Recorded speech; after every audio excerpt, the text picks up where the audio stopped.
சட்டமேதை அண்ணல் அம்பேத்கரின் 135வது பிறந்த தினத்தை ஒட்டி டெல்லியில் உள்ள சிலைக்கு தலைவர்கள் மரியாதை. குடியரசுத் தலைவர், குடியரசு துணைத் தலைவர், பிரதமர் மோடி உள்ளிட்டோர் மலர் தூவி मर्यादा। और माननीय को श्रद्धा सुमन और माल्यार्पण करते हुए और माननीय राष्ट्रपति महोदया भेंट देते हुए बुद्धिस्ट मॉन्क को यहाँ प्रधानमंत्री श्री नरेंद्र मोदी அண்ணல் அம்பேத்கர் மணிமண்டபத்தில் முதலமைச்சர் மு.க. ஸ்டாலின் மலர் தூவி மரியாதை. அம்பேத்கர் பிறந்த நாளை ஒட்டி முதலமைச்சர் தலைமையில் சமத்துவ நாள் உறுதிமொழி ஏற்பு. அம்பேத்கர் அவருடைய பிறந்த நாளில் சாதி வேறுபாடுகள் ஏதுமில்லாத சமத்துவ சமுதாயத்தை அமைக்க நாம் அனைவரும் பாடுபடுவோம் என்றும் உடனார உறுதியேற்கின்றேன். அமைச்சர்கள், எம்பிக்கள், எம்எல்ஏக்கள் உள்ளிட்டோர் பங்கேற்பு.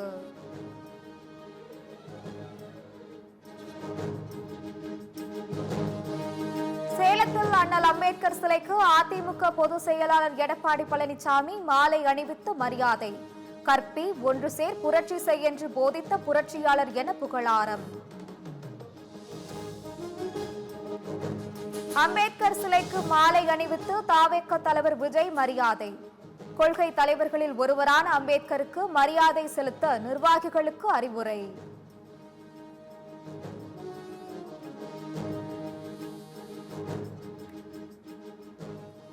பாஜகவுடன் கூட்டணி அமைத்தால் விலகுவேன் என்று தான் கூறவே இல்லை என ஜெயக்குமார் விளக்கம். அதிமுகவில் இருந்து விலகி திமுகவில் இணையப் போவதாக வெளியான தகவலுக்கு திட்டவட்ட மறுப்பு.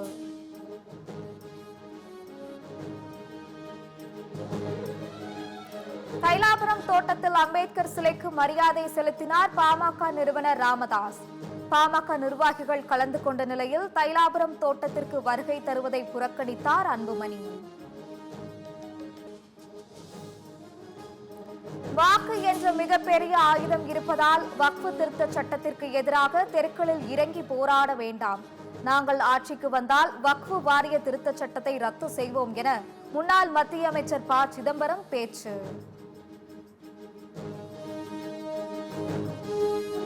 புதுச்சேரியில் இருந்து நூதன முறையில் மதுபானம் கடத்தி வந்த 2 பெண்கள் கைது.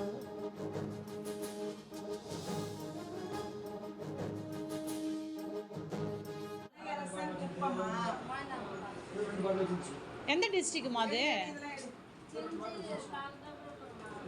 விழுப்புரம் மாவட்டம் செஞ்சி தாலுகாவா?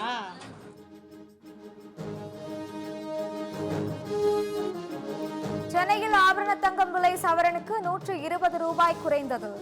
1 கிராம் 8755 ரூபாய்க்கும் சவரன் 70,040 ரூபாய்க்கும் விற்பனை. தமிழ் புத்தாண்டு வளத்தையும் நல்ல ஆரோக்கியத்தையும் மகிழ்ச்சியையும் கொண்டு வரட்டும் என பிரதமர் மோடி வாழ்த்து. சித்திரை திருநாளை ஒட்டி ஆளுநர் ரவி, எடப்பாடி பழனிசாமி உள்ளிட்ட தலைவர்களும் வாழ்த்து.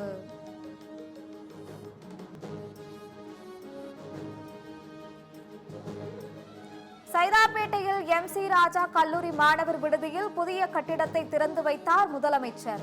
கல்லூரி மாணவர்களுடன் முதலமைச்சர் மு.க. ஸ்டாலின் கலந்துரையாடல்.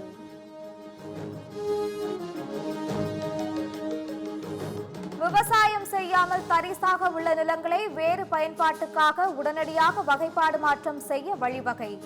தடையில்லா சான்றிதழை 30 நாட்களில் பெற்றுக்கொள்ளும் வகையில் விதிகளை திருத்தியது தமிழக அரசு.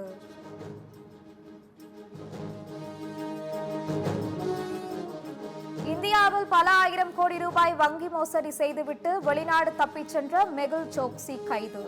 பெல்ஜியத்தில் கைது செய்யப்பட்ட மெகுல் சோக்சியை நாடு கடத்த மத்திய அரசு தீவிரம்.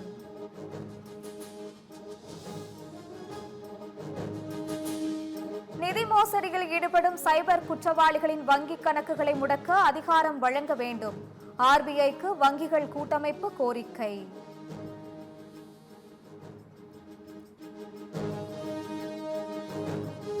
நடப்பாண்டில் பங்கு ஈவுத்தொகையாக மத்திய அரசுக்கு 2.5 லட்சம் கோடி ரூபாய் வழங்குகிறது ரிசர்வ் வங்கி.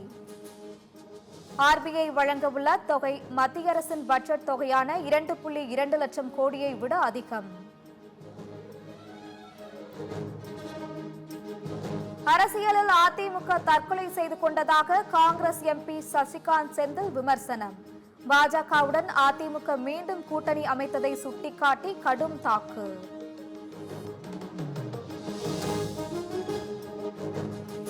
அதாவது அஇஅதிமுக என்பது ஒரு பெரிய அரசியல் சித்தாந்தமாக பலமாக இருந்த காலம் போய் இன்னைக்கு அவர்கள் அழிவு பாதையை நோக்கி போகிறார்கள் என்பது மாற்று கருத்தே கிடையாது. இன்னைக்கு அஇஅதிமுக செய்திருப்பது எப்படி அவங்க அதை முடிவு பண்ணாங்கன்னு கூட எனக்கு புரியல. அரசியலாக இது ஒரு தற்கொலை அஇஅதிமுக. தமிழ்நாட்டில் 2 நாட்களுக்கு வெப்ப அலை வீசும் என வானிலை ஆய்வு மையம் எச்சரிக்கை.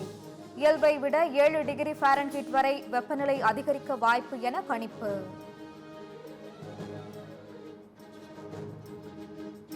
விஜி தீவுகளில் சக்தி வாய்ந்த நிலநடுக்கம். பூமிக்கு அடியில் 10 கிலோமீட்டர் ஆழத்தில் ஏற்பட்ட நிலநடுக்கம் ரிக்டர் அளவுகோலில் 6.5 பதிவு.